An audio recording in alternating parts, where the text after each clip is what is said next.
Welcome back. తూర్పుగోదావరి జిల్లాలో ఘోర ప్రమాదం జరిగింది.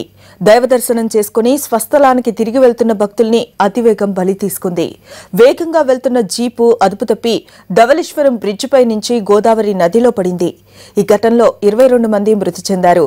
మృతులంతా కూడా విశాఖ జిల్లా అచ్యుతాపురం గ్రామానికి చెందినవారుగా గుర్తించారు. రాత్రి 3 గంటల సమయంలో ఈ ప్రమాదం జరిగింది. అయితే ఎవరూ కూడా దీన్ని గుర్తించలేదు. తెల్లవారుజామున ఈ విషయాన్ని గమనించిన కొందరు 108కు సమాచారం అందించారు. డ్రైవర్ నిద్రమత్తులో వాహనాన్ని నడపడంతో ఈ ప్రమాదం జరిగినట్టుగా తెలుస్తోంది. రైలింగ్ ను ఢీకొని వాహనం నదిలో పడిపోయింది. నిద్రమత్తులో ఉన్న ప్రయాణికులు తేరుకునేలోగానే మృత్యువు వారిని వెంటాడింది. 50 అడుగుల ఎత్తున ఉన్న బ్రిడ్జిపై నుంచి నదిలో పడటం, నీరు లేకపోవడంతో ప్రమాద తీవ్రత అంతకంతకు పెరిగింది. ఈ ఘటన జరిగిన సమయంలో వాహనంలో మొత్తం 23 మంది ప్రయాణికులు ఉన్నారు. మృతుల్లో 9 మంది మహిళలు, 6 చిన్నారులు ఉన్నారు. ప్రమాద ఘటనలో మృతదేహాలన్నీ కూడా చెల్లాచెదరుగా పడి ఉన్నాయి.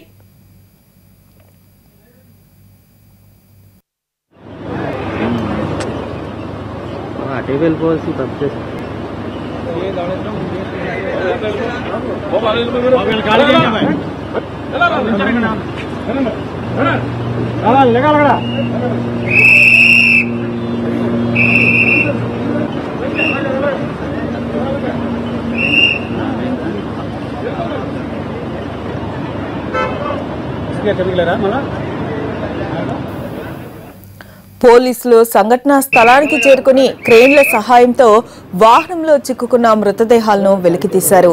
ప్రస్తుతం ఘటనా స్థలంలో సహాయక చర్యలు కొనసాగుతూ ఉన్నాయి. ఏపీ ముఖ్యమంత్రి, ఉప ముఖ్యమంత్రి చినరాజప్ప, కలెక్టర్ సంఘటనా స్థలానికి చేరుకుని సహాయక చర్యల్ని పర్యవేక్షిస్తూ ఉన్నారు.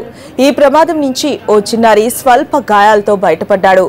ప్రస్తుతానికి ఆ బాబు షాక్ లో ఉన్నట్టుగా సమాచారం. చిన్నారిని రాజమండ్రి ఆసుపత్రికి తరలించి చికిత్సను అందిస్తూ ఉన్నారు. ప్రమాద వార్త తెలియడంతో అచ్యుతాపురంలో విషాద ఛాయలు అలుముకున్నాయి. మృతులంతా ఒకే కుటుంబానికి చెందిన వారుగా తెలుస్తోంది.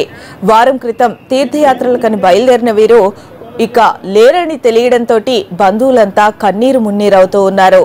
రాజమండ్రి ప్రమాద ఘటనలపై పలువురు ప్రముఖులు సంతాపం తెలిపారు.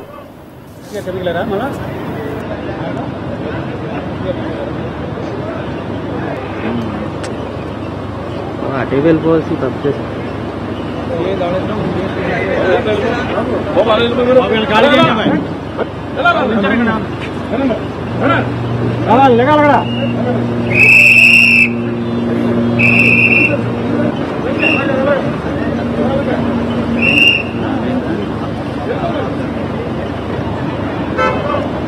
తిరిగిలేరా మళ్ళా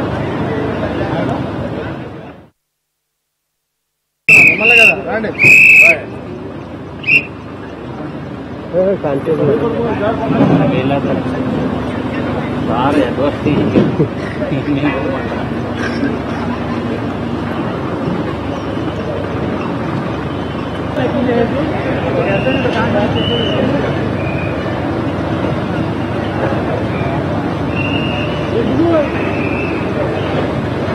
ఎక్కించేసే ఇందాక చెప్పారు సార్, ముందు బాడీ తీసుకేసామని. ఇక్కడ బాడీలు పెట్టింది కదా, జనం కాకుండా పేరుంటుంది కదా.